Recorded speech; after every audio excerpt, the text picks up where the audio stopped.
ora tātou, we're here at Arowhenua Marae, Te Waipounamu, our wonderful host, the local hapu. Kati hui ramo! Good.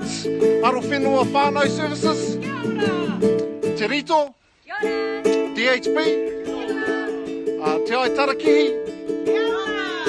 and Tū Tangata Legacy. Kia ora! We also have from Bright Sunday, Louisa Tipene Opata, and our awesome tech guy, Brendan. Kia ora! And Ko, Eru Rārere Wilton.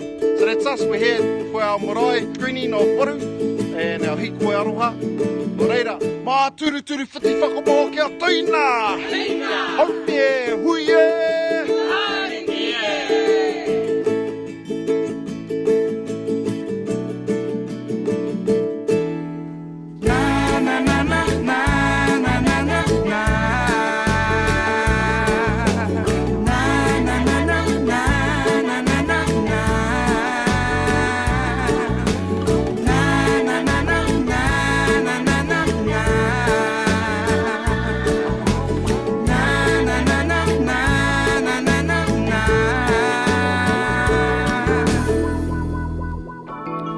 Matika maira ko te iwi Māori, ina te mahi e mahi nei tātou. Matika maira ko te iwi Māori, ina te mahi.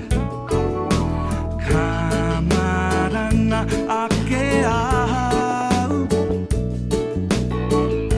ka titiro atu ki te moana. Ka marana ake au,